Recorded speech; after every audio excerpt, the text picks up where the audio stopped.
Bezat Hashem, nous allons démarrer ce shiur.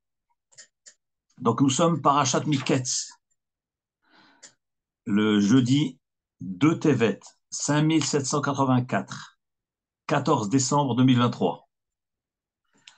Le sujet que nous allons traiter avec l'aide de Hashem, c'est des ténèbres jaillit la lumière. C'est vrai que on est dans la période de Hanouka. Hanouka est une période où notre peuple a eu des grands miracles. À l'époque des Grecs, des Vanim, c'était un grand rocher que les Grecs avaient introduit dans le peuple juif. Mais Akadosh Baruch Hu, par le Nes de Hanouka, a remis de la lumière dans ce rocher-là. Et nous allons voir que dans la paracha, aussi on voit ces notions-là, de ce qu'on appelle le rocher, l'obscurité, et comment faire fuir l'obscurité. Il y a un passou qui est rapporté dans Michelet. Michelet, c'est les paraboles du roi Salomon, dans le chapitre 14, verset 23. Shlomo HaMelech dit, alav shalom, Bechol etzev yihye motar. Qu'est-ce que ça veut dire? Je vous traduis les mots. Bechol etzev, dans toute tristesse, ou bien dans toute difficulté, yihye motar. Alors, c'est pas moutar.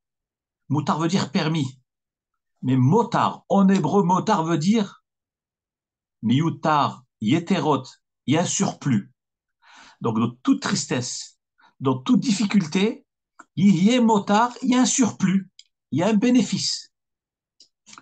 Au dvar sefataim, et les paroles des lèvres, ach les mahsor, ça ne fait que des manques, que des pertes.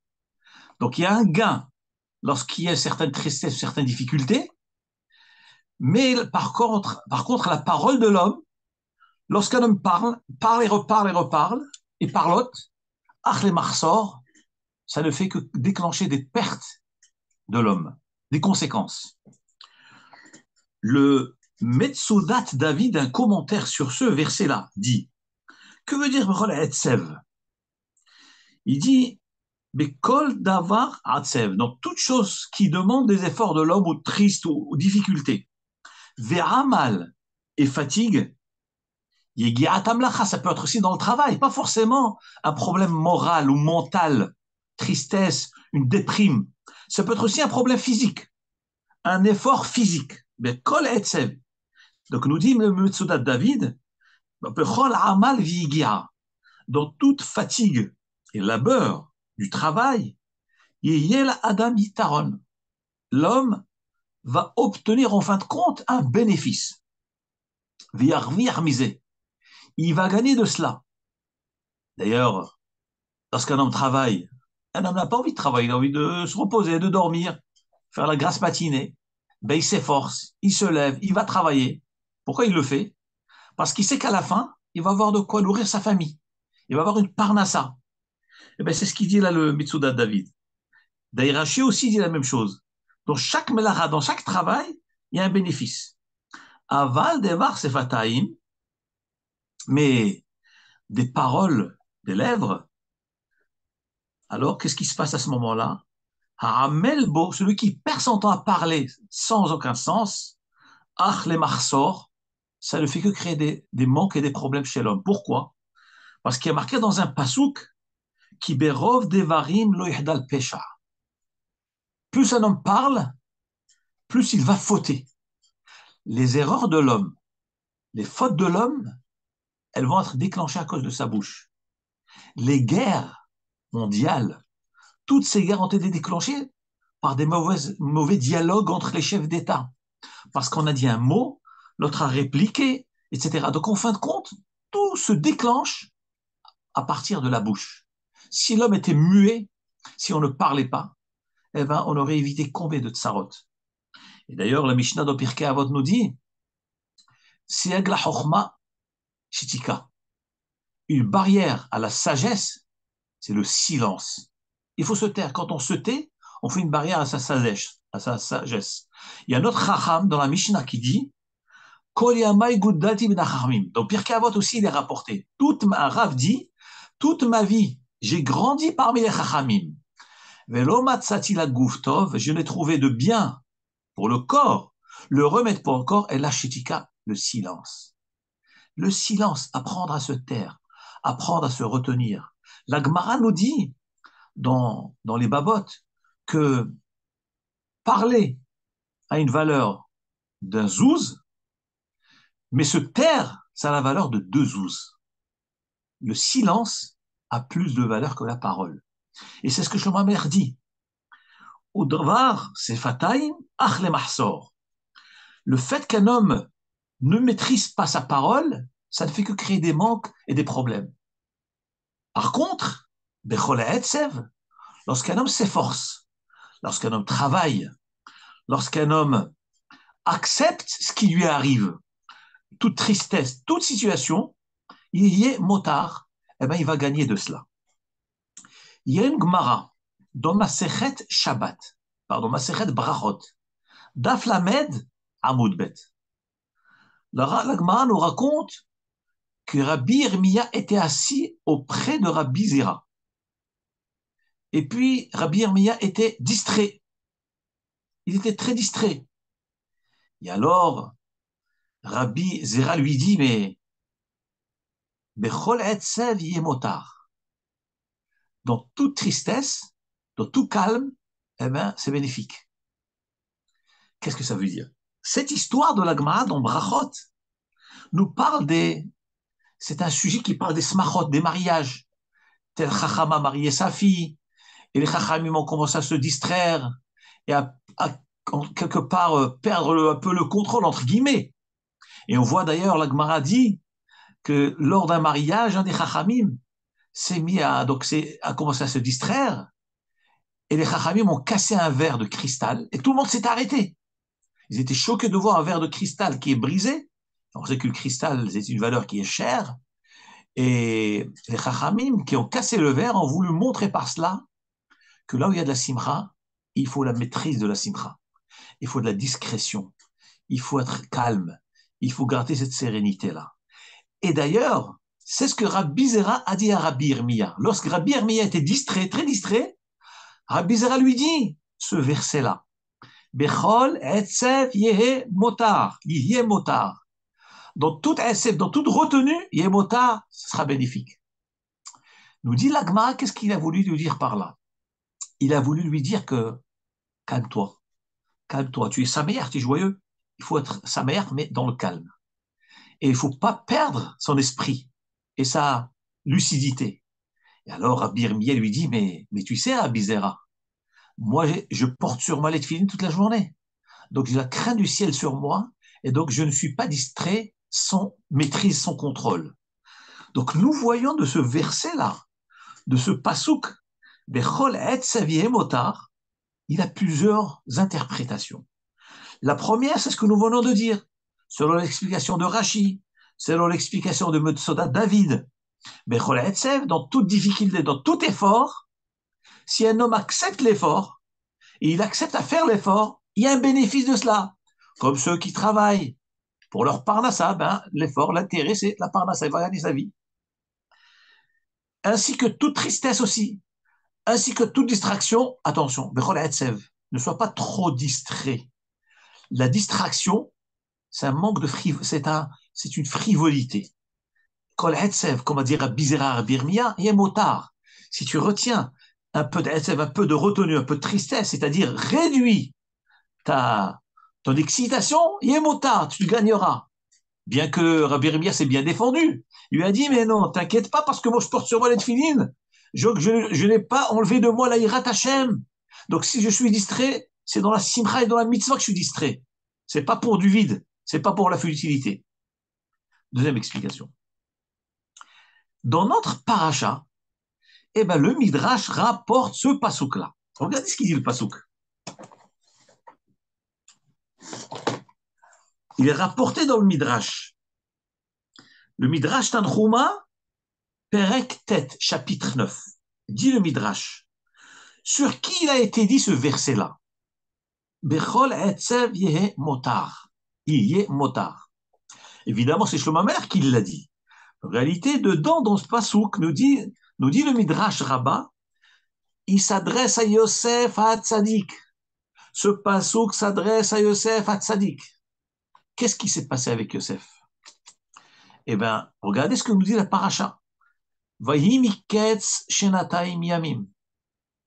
Ce fut au terme de 2 années. Je traduis littéralement. Au terme de shenataim, 2 années, yamim, 2 jours. 2 années, 2 jours. Qu'est-ce que c'est cette tournure hébraïque? Que veut dire 2 années, 2 jours? La Torah aurait dû dire Vayi miketz shenataim. Ou bien miketz shiteshanim à la fin de 2 ans. Ça, c'est une question. Donc, nous dit le pasouk. Je répondrai à cette question après. Ce fut à la fin des 2 années, 2 jours, où Pharaon Cholem et Paro rêva. Et le voici dressé, debout, sur le Nil, au-dessus du Nil. Maintenant, regardez ce que nous rapporte le Midrash. De quelles 2 années s'agit-il? Au terme des 2 années, mais 2 années de quoi? À la fin de quoi? Donc cette paracha est reliée à la paracha d'avant. Dans la paracha d'avant, nous voyons Yosef Hatzadik a été emprisonné. Il a été emprisonné par Potiphar. Pourquoi? Parce que on a dit sur lui qu'il voulait prendre la femme de Potiphar. La femme de Potiphar racontait du mal de lui, qu'il a voulu la prendre, vivre avec elle. Alors que jamais Yosef, Chazvé Shalom, a voulu faire une chose pareille. C'est elle qui a voulu, qui l'a incité. Yosef s'est enfui, et a laissé sa veste, son habit chez elle, parce qu'elle elle a saisi par l'habit, et parce qu'il ne voulait pas marchander avec elle, il voulait tout de suite fuir, il a laissé son habit chez elle, et elle a utilisé cet habit comme argument que Yosef a voulu, Chazvé Shalom, vivre avec elle. Mais c'était du sheker. Elle a raconté du mal pur, sheker contre Yosef Hatzadik. Et Potiphar a donc condamné Yosef à 10 années de prison. Et normalement, au bout de 10 années, il devait être libéré. Mais, quelques jours avant la fin des termes de son emprisonnement, Yosef Hatzadik donc, a connu donc, des prisonniers. Et parmi ces prisonniers, il y avait 2 chefs. Il y avait Sarah Mashkim et Sarah Ophim. Le chef échanson et le chef panetier. Donc c'est celui qui servait les boissons au roi et le chef pâtissier, boulanger qui servait le pain au roi. Et ces 2 chefs ont fait tous les 2 des erreurs. Celui qui servait, les chefs échansons, a servi du vin au roi dans lequel le roi a trouvé une mouche. Donc le roi l'a condamné à la prison. Et le chef panetier a servi du pain au roi dans lequel se trouvaient des cailloux. Et le roi, lorsqu'il a croqué le pain, il a croqué des cailloux. Donc il a emprisonné ce chef panetier. Donc ces 2 chefs étaient emprisonnés. Et pendant leur emprisonnement, ils ont eu des rêves. Et alors, ils ont raconté à Yosef Hatzadik. Yosef leur a interprété le rêve de chacun. Et les rêves se sont réalisés. Le rêve du panetier, c'était qu'il allait être condamné à mort. Il a été pendu. Parce que il était condamnable, car c'est une erreur professionnelle de retrouver des cailloux dans son pain. Il aurait dû donc tamiser son pain. Donc il est condamné. Et condamnable, il a été condamné à mort, pendu. Alors que le chef échanson, le chef, donc celui qui était nommé pour servir les boissons, le vin au roi, lui a été relaxé, non seulement relaxé, mais en plus il a été replacé pour son travail comme auparavant. Parce qu'une mouche qui tombe dans un verre de vin, c'est incontrôlable. Comment voulez-vous que le chef des boissons puisse contrôler cette mouche lorsqu'elle plonge juste sous le nez du roi, lorsque ce chef va servir ce verre? Donc, il n'est donc pas responsable. Et donc, il a été relaxé, libéré et a retrouvé ses fonctions. Donc, suite à ces interprétations que Yosef a données, les rêves qu'ils ont eus, donc Yosef, il dit au chef échanson, écoute, ce que tu vas faire, maintenant que je t'ai interprété de la bonne manière ton rêve et que tu as été libéré, eh ben, je te demande une faveur. Ki im zechartani itecha. Tu te souviendras de moi, Joseph, qui t'a interprété ton rêve. Donc, souviens-toi déjà de moi, des bienfaits que j'ai pu te prodiguer. Vizkartani el paro. Et deuxième chose, tu vas me mentionner devant le roi Pharaon. Tu vas parler de moi. Si l'occasion se présente, tu vas te parler de moi, que je suis un homme bien. Et quand l'occasion se présentera, et effectivement, l'occasion s'est présentée. C'est que Paro a rêvé aussi. Et le chef, Shah Sarah Mashkim, a parlé de Yosef devant le roi. Mais nous disent les Chachamim, puisque Yosef Hatzadik a dit deux mots, qui im zechartani, il dit au chef échanson, souviens-toi de moi, viskartani, et tu me mentionneras auprès du roi. Ces deux mots-là, ils ont valu 2 années supplémentaires de prison, car il a manqué de Emouna Bachem, il a manqué de Emouna Bachem, il a manqué de confiance en Hachem. Bien évidemment, sur ça, il y a une marloquette dans les commentateurs du Chumash. Est-ce que son erreur, c'était parce qu'il a eu confiance en un homme, ou bien parce qu'il a eu beaucoup confiance en cet homme-là? Et qu'en fin de compte, confiance, on peut avoir confiance un petit peu, Ishad Lotifo, mais pas à ce point-là. Donc il y en a qui expliquent que son erreur était, c'est qu'il avait compté totalement sur cet homme-là, sur Sarah Mashkim, en lui disant Vezechartani viskartani. Donc le fait de s'appuyer totalement sur cet homme-là, et donc quelque part c'est un manque de bitachon b'Hachem, de confiance en Hachem, c'est pour ça qu'il a été puni, il a eu 2 années de plus.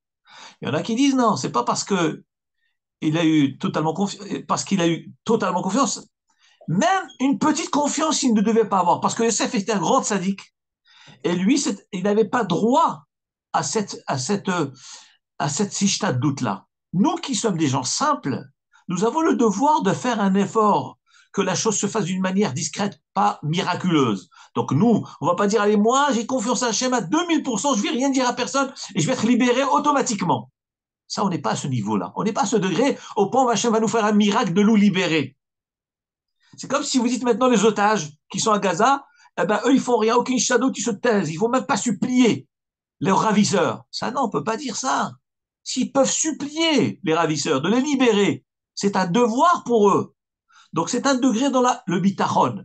Mais Yosef Hatzadik qui était Tzadik qui est sod en l'âme, qui avait atteint tel degré d'attachement à Hachem, un tel niveau de Hachem, donc lui, même le moindre effort de Ishtadlo, c'est interdit pour lui. Donc il devait faire confiance totalement en Hachem. Ça, c'est la discussion qu'il y a entre les Chachamim, les commentateurs, comment expliquer l'erreur de Yosef Hatzadik. Quelle que soit l'interprétation, nous voyons là, comme il a eu confiance en cet homme-là, il a été puni. Il a dit deux mots, Zechartani, tu te souviendras de moi, Viskartani, et tu me rappelleras mon souvenir auprès du pharaon. Il a été puni, il a eu 2 années de prison en plus. C'est ce que nous dit la Torah ici. Ce fut à la fin des 2 années. Mais quelles 2 années? De quelles années s'agit-il? Nous disent les Chachamim, comme Rachid lui-même dit, c'est au terme des 2 années supplémentaires qu'il a eues, en plus des 10 années de prison. Et là, on est à la 12e année. Et là, va se passer donc cet événement du rêve du pharaon. J'ai demandé tout à l'heure, pourquoi la Torah nous emploie le terme Shenataim Yamim? Ce fut au terme des 2 années de jour. Shenataim, 2 années, Yamim, 2 jours. C'est quoi la notion de jour ici dans les années? Nous dit Rashi, nous dit le Midrash, pardon. Il a rapporté dans le Midrash que Yamim, ça c'est Midrash Ktaviad, il dit que Yamim, c'est parce que lorsque Yosef Hatzadik a interprété le rêve au Sarah Mashkim et au Sarah Ophim, il leur a dit au terme de 3 jours, le roi va vous convoquer et va vous sortir de prison, et donc celui qui sera condamné, celui qui sera libéré. Et nous dit le Midrash qu'au bout du troisième jour, ils sont sortis. Donc, en fin de compte, il y a eu 2 jours où Yosef Hatzadik, donc, il a été puni pour les 2 jours qu'il leur a dit, parce qu'il a dit au bout de 3 jours. Donc, pour chaque jour, il a eu 1 an de plus. 1 an de plus pour chaque jour.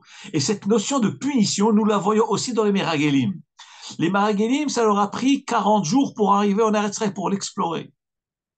Et la punition a été, comme ils ont parlé du mal de la Terre Sainte, quelle a été la punition donc de la génération du désert? 40 ans d'exil dans le désert. Arba'im Shana Bamidbar. Pourquoi 40 ans? Yom Lashana, Yom Lashana. Une année pour un jour de punition. C'est-à-dire une année de punition pour un jour d'erreur. Comme les Meragelim ont marché 40 jours pour aller en Terre Sainte et ont parlé du mal au terme des 40 jours, Hachem a puni le peuple pour chaque jour de voyage de Meragelim, 1 an d'exil. Donc au bout de 40 jours, ça fait 40 ans d'exil. Donc là aussi, dans Yosef, la même chose. Vaïmiket, ce fut au terme, chez Nataim Yamim, de 2 années, 2 jours, c'est-à-dire les 2 années supplémentaires, Yamim sont liés aux 2 jours que Yosef a interprété à ses chefs. Il aura dit au bout du troisième jour, vous serez libérés. Donc il a parlé des 2 jours. Eh bien, sur les 2 jours que Yosef a parlé, et aussi en plus qu'il a dit les 2 mots, Zerartani, Vizkartani, il a eu 2 années de plus. Maintenant, ce midrash-là, le midrash Rabbah qui rapporte ce pasouk-là, le pasouk que nous venons de dire, Bechol etzev yemotar, Bechol etzev, dans toute tristesse, toute difficulté, il y a un bénéfice. Quel rapport avec la paracha de cette semaine? Quel rapport avec Yosef Hatzadik? Je vous lis ce que dit le Midrash. Le Midrash dit, effectivement, le pasouk, dans son entité, parle entièrement de Yosef, exclusivement de Yosef.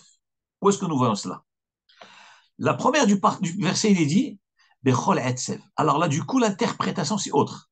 Tout à l'heure, nous avons expliqué que Etzev veut dire l'effort, le travail. Yemotar, il y a un intérêt parce qu'on gagne sa parnassa. Là, maintenant, on va parler de toute retenue, de tout effort que l'homme fait. Quel effort Yosef Hatzadik a fait? Yosef Hatzadik a fait un effort extraordinaire. Cet effort lui a donné la qualification et la qualité de Tzadik Yesod Olam. Yosef s'appelle Yosef Hatzadik. Pourtant, tous les Avot HaKadoshim, c'est des Tzadikim. Mais on ne les appelle pas Tzadik. On n'a jamais entendu parler de Avraham Hatzadik, Yitzhak Hatzadik, Yaakov Hatzadik. Non, on les appelle Avraham Avinu, Yitzhak, Yaakov, Moshe Rabbeinu. Mais le mot Tzadik, on ne l'emploie qu'avec Yosef. Yosef Hatzadik. Pourquoi? Parce que le Tzadik, c'est Tzadik Yesod Olam.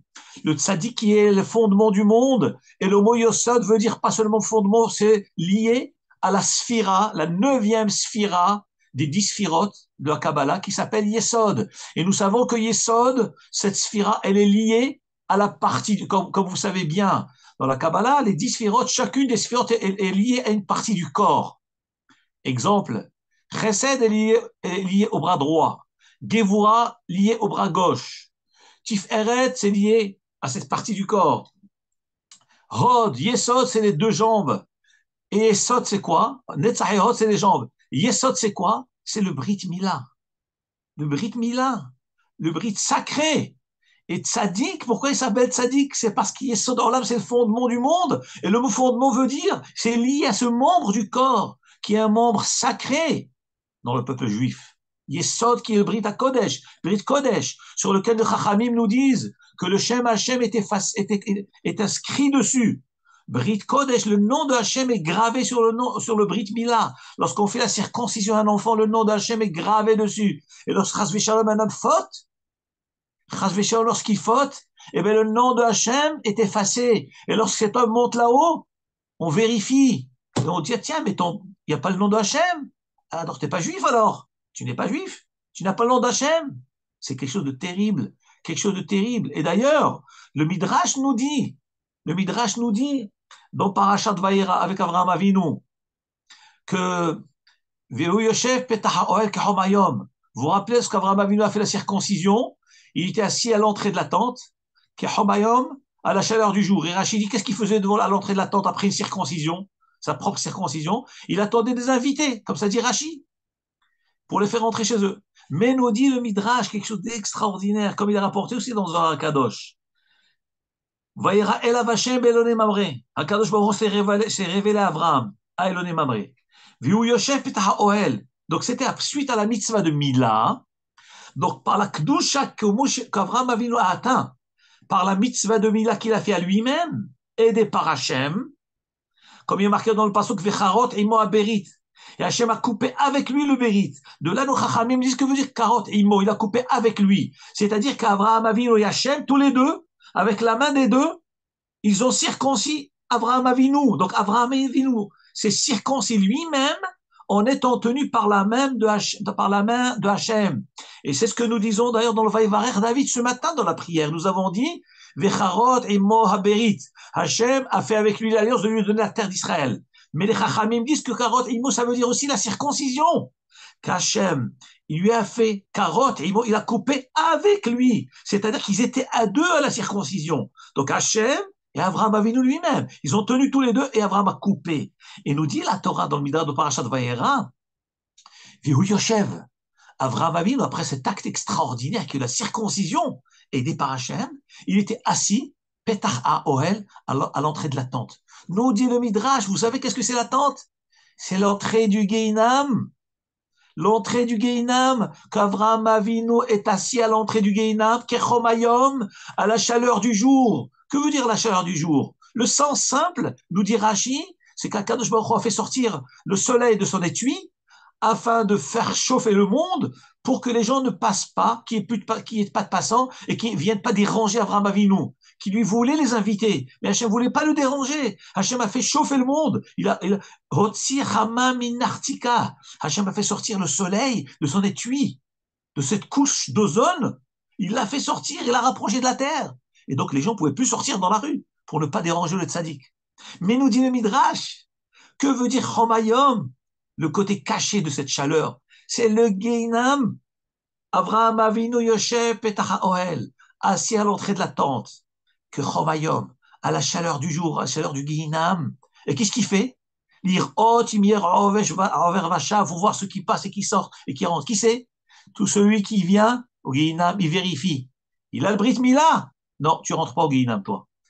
Et donc, Avraham Avinu, il sauve chaque Ben Israël. Chaque Ben Israël qui a été Shomer Brit, qui a fait attention à ce Brit Yesod.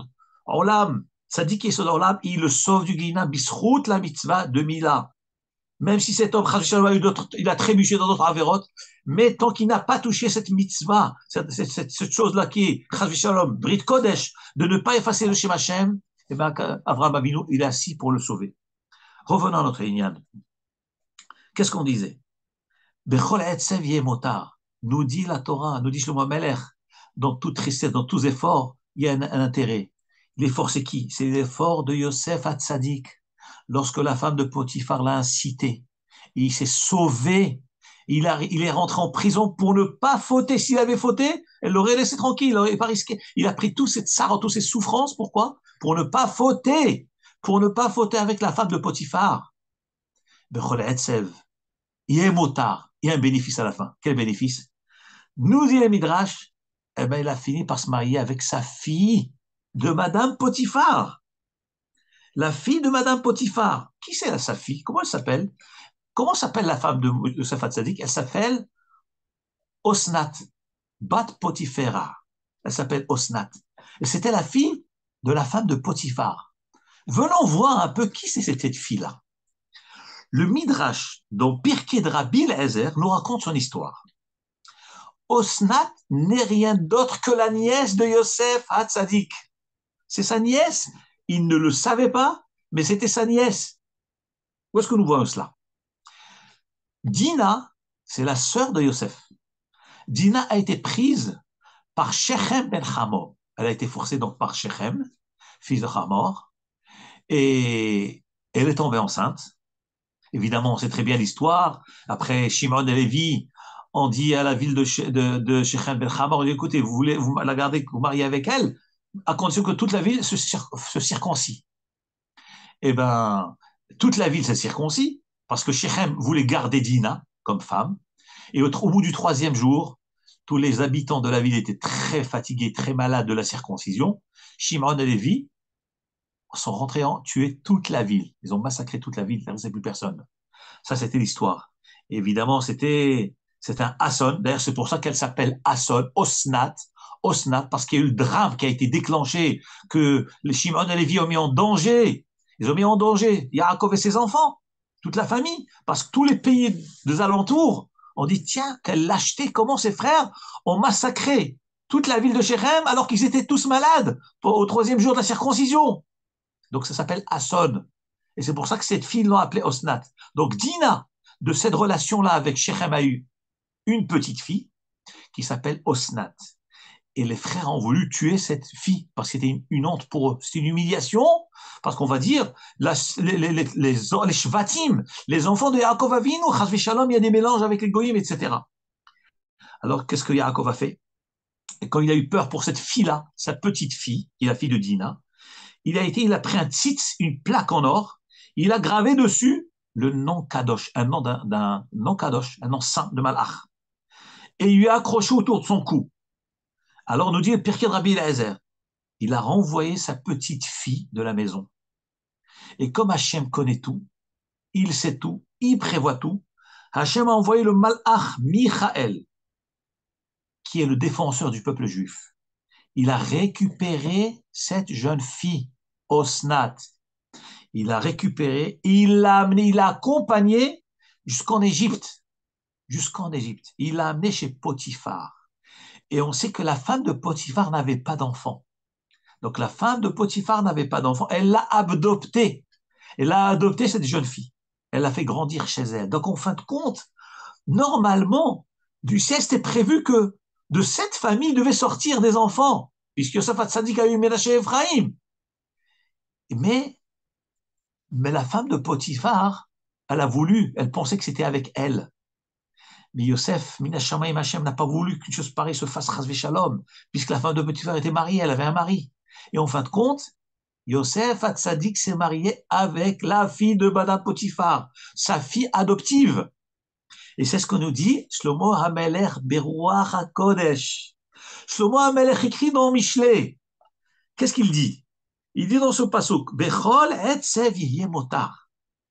Dans chaque tristesse, chaque effort, chaque retenue, yeh motar, il y a du bénéfice. Yosef Hatzadik s'est retenu, ne s'est pas laissé aller, ne s'est pas laissé abattre, n'a pas cédé à la tentation, à la séduisance de cette femme-là. C'est vrai que c'est Etzef, c'est Hatsouf, c'est triste, c'est très dur. Et non seulement que c'était très difficile, mais au plus c'est qu'il a souffert 10 années de prison, 12 années de prison. Mais il est moutard. Il a eu bénéfice à la fin. Quel bénéfice? Qu'il a eu, il a trouvé sa femme, qui est donc Osnat. Odvar Sefataim, les paroles de la bouche, ach le mahsor, n'est que manque. Ça aussi, ça parle de Yosef Hatzadik. Yosef Hatzadik, alav shalom aussi, il a fait l'erreur de parler en plus. Pourquoi Titi usrartani viskartani?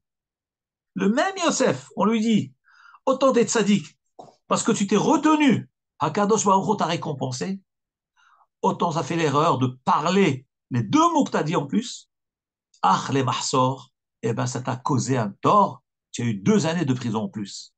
On voit de ce pasouk qu'un homme, lorsqu'il est face à un nisayon, a une difficulté, que ce soit une difficulté physique, morale, sociale, il doit accepter la chose. Retenir, c'est un rocher. C'est vrai que c'est des ténèbres. Des fois, on voit tout noir. Je dis, mais où est-ce que je vais? On est dans les tunnels, mais qu'est-ce qui va se passer? Mais il n'y a plus rien. Prie Hachem du fond de ton cœur. Yosef Hatzadik a été mis en prison dans des tunnels, il a été mis. Et où? En Mitzrayim, exactement comme nos frères sont en train de subir, pas loin de Mitzrayim. Et prie Hachem qu'Akadosh Baruch Hu les sauve. Espérons qu'Akadosh Baruch Hu ait pitié d'eux, trouver se réveiller des mérites pour qu'ils puissent yémotar, qu'il y ait un surplus, qu'il y ait un bénéfice, qu'ils puissent être libérés. Je vais vous rapporter une Gemara extraordinaire. Cette Gemara est rapportée dans Masechet Erchin. Gemara extraordinaire. La Gemara, hein, elle dit Ad hechan tachliti surim. La Gemara cherche à savoir, une recherche un peu étonnante, vous allez voir, c'est très étonnant. La Gemara cherche à savoir qu'est-ce qu'on appelle le strict minimum de la souffrance. Bizarre comme recherche. La Gemara cherche à définir qu'est-ce qu'on appelle, qui peut avoir l'appellation souffrance, c'est-à-dire la souffrance, la stricte minimale, et qu'on puisse appeler souffrance. Amar Rabbi Hazar dit, Kol she'argul obeged, donc c'est la Gemara de Masechet Erchin, Daf Tetzayin Amud Bet, la page 16, côté B. Amar Rabbi Hazar dit, Kol she'argulo beged lilvosh, donc on est en train de parler, n'oublions pas, les ténèbres, le rocher, les difficultés de la vie. Mais de ces difficultés va jaillir la lumière, une lumière extraordinaire qui va nous faire oublier les ténèbres. Une petite fiole, une petite flamme, elle repousse beaucoup de rocher, beaucoup de rocher. Regardez, l'univers est entièrement obscur la nuit. Vous avez le soleil qui se lève, l'univers entier, avec quelques rayons, était rayonnant, éclairé. C'est incroyable. Nous dit la Gemara, Amar Rabbi El-Hazar. Rabbi El-Hazar dit, vous voulez savoir qu'est-ce qu'on appelle le strict minimum de ce qu'on appelle l'appellation souffrance? Kol she'argulo beged, tout celui à qui on a tissé un habit, l'ilvosh pour mettre, ve'en mitkabel alav, mais il ne lui va pas. Qu'est-ce que ça veut dire? Un homme à qui on a confectionné un habit, et au moment où il l'essaye, il voit que ça ne va pas. Ah, c'est une souffrance. C'est un tsar. Imaginez quelqu'un qui doit marier sa fille. Vous savez, nous, dans notre jeunesse, au Maroc, le pays natal, on n'achetait pas les costumes. Ça n'existait pas les costumes au prêt-à-porter. On devait aller chez le tailleur, on achetait un coupon de tissu, le tailleur, donc il mesurait notre taille, et il nous fabriquait l'habit à notre taille. Donc il passait 1 ou 2 semaines pour faire un costume à la main. Ils étaient plusieurs personnes, donc il y avait le tailleur lui-même, ainsi que plusieurs jeunes employés qui étaient là pour coudre les doublures, tout, etc. 2 semaines pour fabriquer le costume. Après on venait, on l'essayait, si ça allait bon, donc il repassait, on avait un costume. Imaginez-vous quelqu'un qui fait faire un costume, et au moment où il le met, il ne lui va pas. Oh, quel tsar! Mais quel tsar, quelle souffrance! Et surtout si c'est pour le mariage de sa fille ou d'un proche, et du coup il se retrouve sans costume, parce qu'il faut attendre 2 semaines encore, on n'a plus de costume pour le mariage. La Gemara nous dit Rabbi Hazar, c'est ce qu'on appelle une souffrance minimale. La Gemara dit, mais je comprends pas ça, tu appelles ça minimal? Mais non, mais elle est trop grande cette souffrance-là. Nous, on cherche une souffrance minimale. Mat kifla rava zeira object. Vitema Rabbi Shmuel bar Nachmani, si tu veux Rabbi Shmuel bar Nachmani, il y a encore mieux que cette souffrance. Pourquoi tu appelles ça souffrance minimale? Mais non, il y a une souffrance plus petite que cela qui s'appelle souffrance. Quoi, par exemple? Afilunit kavenu limzoglo yain, koshel yain bichamim, ou basgolo betsonen. Celui à qui on devait servir un verre de vin dilué avec de l'eau chaude, on lui a servi dilué avec de l'eau froide. Ou bien l'inverse, un verre de vin dilué avec de l'eau froide, on a dilué avec de l'eau chaude. C'est vrai que ça vous étonne du vin chaud, mais sachez qu'en Pologne, dans le pays de l'Est, les vins se servent chauds. Moi, j'ai bu du vin chaud, c'est autrement, c'est un autre goût. Mais ça se sert, c'est une boisson qui se sert de cette façon-là. Donc cet homme-là, à qui on a servi donc un vin dilué avec du chaud, alors qu'il devait le diluer avec du froid, ou bien l'inverse. Là, c'est une souffrance.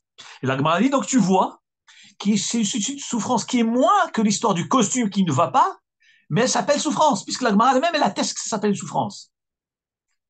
Et toi, Rabbi Lazare, tu me dis, qu'est-ce qu'on appelle souffrance minimale? C'est celui qui a fait un habit qui lui va pas? Non, c'est pas ça. Donc il y a plus petit que ça. L'Agmara continue. Elle dit non, même ça, même l'histoire de diluer l'eau, parce que c'est désagréable de boire un verre de vin chaud alors que je le voulais frais, c'est désagréable. Mais même ça, il y a une souffrance plus petite que ça. Mort Berer de Avina Amar, mort fils de Ravina dit, Afilune parlo haluko. Il dit non. Qu'est-ce qu'on appelle souffrance? Plus petite que ça. Celui qui met un habit, il vient de l'enfiler, il se rend compte que son habit est à l'envers. Il l'a mis à l'envers. Et donc, il est obligé de l'enlever pour le remettre. Bon, ça, c'est ni le sentiment désagréable du vin, chaud ou froid, ni l'histoire du l'habit qui ne lui va pas. L'habit est de toute façon là, il est frais. Il faut juste le tourner. Donc cette petite souffrance, ça s'appelle souffrance. La Gemara continue. Elle donne un quatrième et dernier cas. Elle dit non. Moi, j'ai un autre cas encore plus petit que toutes ces souffrances et qui s'appelle aussi souffrance. Quoi? Rava, veitema Rav Chisda, veitema Rabbi Yitzhak Amre. Alors, ces Chachamim disent, Bematnita, Tana, on a enseigné dans la Mishnah, Afilo Hoshitiado la kis litol shlosha ve'alu biyado shtaim. Même celui qui introduit la main dans la poche pour retirer 3 pièces. Imaginez, il veut donner 3 pièces de tzedaka. Comme la halakha dit. C'est vrai, ça tombe bien, là, c'est extraordinaire ce qui est marqué là.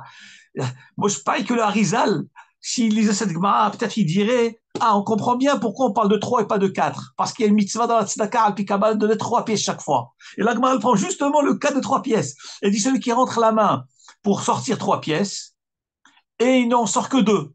Et donc, il est obligé de remettre la main dans la poche pour retirer une 3e pièce. Ça s'appelle une souffrance. Très bien. L'agma s'arrête là. L'agma, elle dit, mais je comprends pas. Mais, mais que cherche l'agmara? Mais dans quel intérêt l'agmara cherche à savoir la petite souffrance, une appellation du plus bas niveau de la souffrance? Dans quel intérêt elle cherche ça, l'agmara? L'agmara répond. Regardez la réponse qu'elle dit. Vraiment, c'est extraordinaire. Quel moussa! C'est vraiment le rayon de lumière qui repousse le rocher. Vécole Karlama, mais pourquoi l'agma cherche? Et on se bat, il dit non, c'est ça la souffrance. Alors, sinon, c'est plus petit. Et encore plus petit, plus petit, plus petit. Juste le fait de rentrer la main, c'est une souffrance déjà. Détania, car les chachamim enseignent, ça c'est la réponse. Détania de Rabbi Ishmael, on a enseigné dans les chevaux de Rabbi Ishmael. Kol sha'avu alav arba'im yom. Tout celui qui, que 40 jours sont passés pour lui. Vélo Issorin, sans souffrance, qui bel olamo. Il a déjà reçu son monde. Qu'est-ce que ça veut dire? Tout celui qui a vécu 40 jours, qui a passé 40 jours, sans la moindre souffrance, cet homme-là, il a reçu olamo. Nous dit Rashi, il a reçu son monde, il a été payé. Nous dit Rashi, kol menuchato la'atid. Il a déjà consommé tout son repos du monde à venir. Un homme qui passe 40 jours sur cette terre-là, sans la moindre souffrance, cet homme-là, nous dit Rashi, qui bel olamo, kol menuchato la'atid. Il a déjà mangé, il a consommé toutes ses économies. Mais par contre, s'il a eu une de ces souffrances-là, la plus petite qu'elle soit, ne serait-ce que rentrer la main pour chercher 3 pièces, il n'en trouve que 2, il est obligé donc de remettre la main pour prendre la 3e. Cette petite souffrance lui garantit, ah, tu peux être tranquille, tu n'as pas mangé ton olamaba. Tu n'as pas mangé ton olamaba est conservé. Ça, c'est l'explication de l'Agmara. Donc, car, pourquoi l'Agmara, je répète, pourquoi l'Agmara cherche à savoir la plus petite souffrance? C'est pour rassurer l'homme que si l'homme il a la moindre souffrance, la plus petite qu'elle soit, cet homme-là, on lui garantit qu'il a son olamaba. Mais s'il il a zéro souffrance, même pas la plus petite, cet homme-là a déjà reçu son olam ici. Il a déjà été payé dans ce monde, il n'y a plus de repos là-haut. Ça, c'est le Talmud de Babylone. Bema'arva Amré, en Israël, Talmud de Jérusalem, en Eretz Israël, qu'est-ce qu'il dit sur ça? Que celui qui a eu zéro souffrance, pour un autre misdamenetlo. Pas que cet homme-là, il a mangé tout, il n'a plus de repos là-haut. Non. Cet homme-là, il doit s'attendre à des souffrances. Un homme qui a passé 40 jours sans la moindre souffrance, pour un autre misdamenetlo, dit Rashi, les fiches à avoir à l'avoir, comme cet homme a vécu 40 jours sans souffrance, sans la moindre souffrance, c'est que cet homme, il doit se préparer malheureusement à quelque chose de terrible qui va s'abattre sur lui. Qu'est-ce qu'on voit de là? Bechol etzev yehemutar. Kol etzev. Chaque tristesse, chaque difficulté, chaque lacune, yehemutar. Il y a un bénéfice dans ça. Il y a un bénéfice. Ne te lamente pas, ne te plains pas. Parce que si tu te plains, tu as tout perdu. Toute la chokhma ici, toute la profondeur, toute la leçon, c'est d'accepter, be'ahava, avec amour, Hachem, merci pour ce que tu m'envoies. Je reçois une gifle, merci Hachem. Je sais que tu es mon papa, je sais que tu m'aimes. Ça fait mal, ça me fait mal quand mon papa il crie, il me donne une gifle, ça me fait mal, mais c'est pour mon bien. Et c'est pour ton bien. C'est ce que la Gemara dit. C'est ce que Shlomo Melech a révélé dans son pasouk. Bechol etzev yehe motar. Dans toute tristesse, dans toute souffrance, dans tout effort, il y a un intérêt, il y a un bénéfice à gagner. Accepte du fond du cœur. Tu seras heureux. Tu seras heureux d'avoir accepté cette chose-là. La Gemara, dans le traité de Brachot, page Nun Dalet. Je vous lis les textes de la Gemara. Dans le traité de Brachot, Nun Dalet Amoud Aleph, la Gemara nous dit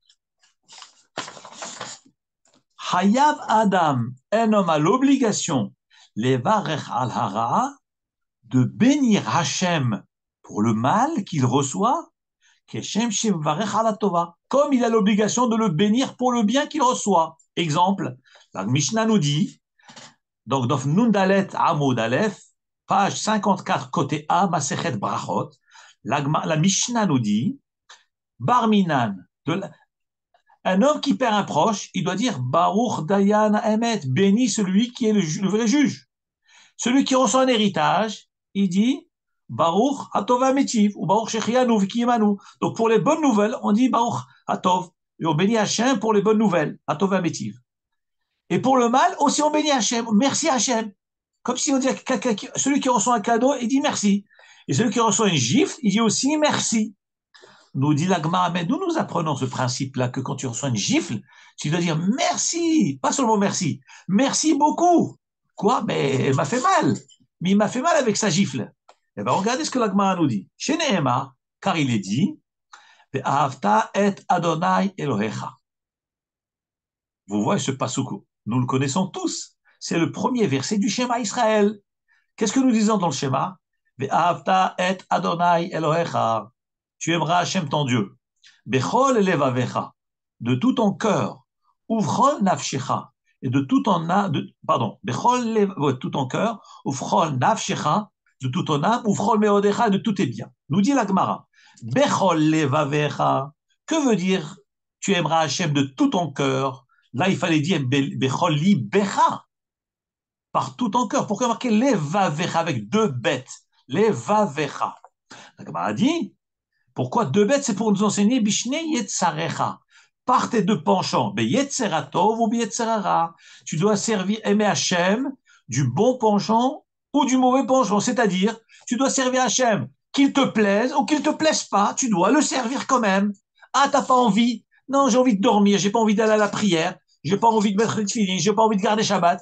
Eh ben, tu vas quand même garder Shabbat. Tu vas quand même te lever à la tefila. Tu vas quand même manger kasher. Attends, tu as envie de manger un millefeuille pas cachère, eh ben tu vas te retenir, tu vas pas manger. Avec ton Yetzerara et ton Yetzeratov, malgré toi, même le mauvais penchant, je te dis, vas-y, fais mal. Non, tu sers Hachem avec. Après, Ufrol Nafshecha, tu aimeras Hachem de tout ton âme, nous dit la Gemara, Afilu Notel et Nafshecha. Que veut dire de tout ton âme? Il aurait suffi de dire, tu serviras Hachem avec ton âme. Bechol nafshecha, quand ça veut dire afil notel nafshecha. Même s'il te prend ta vie, tu dois l'aimer. C'est-à-dire, des fois on voit des décrets terribles où un homme il perd sa vie, allez-nous. Ou un homme il doit se laisser tuer des fois lorsqu'on condamne, on dit à quelqu'un, ou tu fais une avéra grave, les trois avérotes graves, l'adultère, l'idolâtrie ou le crime, eh ben, il doit se laisser tuer et pas les transgresser. Donc tu donnes ta vie pour lui. Ou frol, mais Odera, c'est là où je veux en arriver. Puisqu'on est en train de chercher, d'où savons-nous qu'il faut remercier Hachem pour le bien et pour le mal qu'il nous donne? Eh ben, c'est marqué Ufrol Meodecha. Alors, dans Meodecha, la Gemara donne deux explications. Bechol Mamonecha. Meod veut dire les biens. Donc, tu sers Hachem par tous tes biens, c'est-à-dire, si un homme, on lui dit, ou tu transgresses le Shabbat, ou bien on te renvoie de ton poste, tu perds ton travail, eh ben, tu dois renoncer à tes biens, à ta parnassa et pas transgresser le Shabbat. Pas transgresser le Shabbat. Attention, la dernière fois, j'ai parlé que si c'est question de vie ou de mort, si on dit à quelqu'un, oh, tu transgresses le Shabbat ou on te tue, là, il transgresse le Shabbat pour sauver sa vie. Parce que Il n'y a que 3 avérotes pour lesquelles on se laisse tuer. Mais toute la Torah entière, on a le droit de transgresser si notre vie est en danger. Mais si c'est les biens, si on dit à quelqu'un, on ne va pas te tuer, mais tu perds ton argent, tu perds ta parnassa, ou tu transgresses, ou on te renvoie, eh ben, il faut se laisser renvoyer et pas travailler le Shabbat. Parler en voiture Shabbat, parler au travail Shabbat. Ça, c'est Meodécha. Deuxième explication, c'est là où je veux arriver. Bechol Meodécha, c'est quoi? Bechol Mida ou Mida chez Omodedlecha. Meodécha, ça vient du mot Mida. Par toute mesure et conduite qu'Hachem il a envers toi, chez Omodedlecha, qui se conduit envers toi, Heve Modelo Alea Meod Meod. Remercie-le.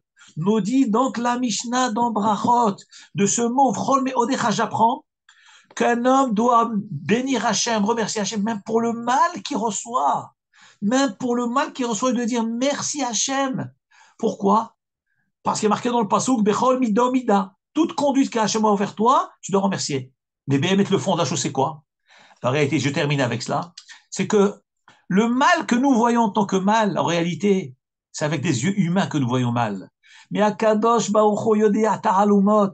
Akadosh Baruch Hu sait ce qu'il y a derrière tout cela. Il sait que cet homme-là, s'il subit ce qu'il va subir maintenant, je vais lui perdre la vie jusqu'à 120 ans, il va vivre cet homme-là. Si ce bonhomme-là, je le punis pas maintenant, eh ben, il risque de mourir. Donc je lui envoie une souffrance. Cette souffrance, elle va expier sa faute et sa condamnation à mort, et cet homme sera libéré, il pourra vivre éternellement. Combien de fois la Gemara nous raconte, il y a un avis s'habiller déguisé en forme de pauvre, lorsqu'il a vu que quelqu'un était suivi par l'ange de la mort. Il est venu voir cet homme, lui a dit, écoute, donne-moi un peu de tzedaka. Et ce homme-là qui était riche n'a pas voulu donner de tzedaka. Il lui a un avis, il l'a suivi. Je t'en supplie, j'ai pas de quoi vivre, donne-moi, donne-moi. Là, il n'a pas voulu, il n'a pas voulu. Et le bonhomme a claqué la porte devant le pauvre, qui n'était rien d'autre qu'il y a un avis. Il y a un avis est venu sous forme de pauvre pour lui sauver la vie. Et cet homme-là, une fois qu'il a claqué la porte au pauvre, il s'est effondré, il est mort sur le coup.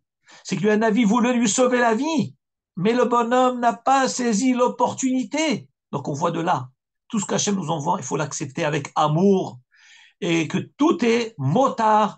On n'aura que de bénéfices de ça. Be'ezrat Hashem, des bonnes nouvelles. Chanukah Sameach et Shabbat Shalom. Et qu'on sera Zoché Geoula Kirova. Amen. Baruch Adonai Le'olam. Amen. Amen. Amen. Amen. Shabbat Shalom.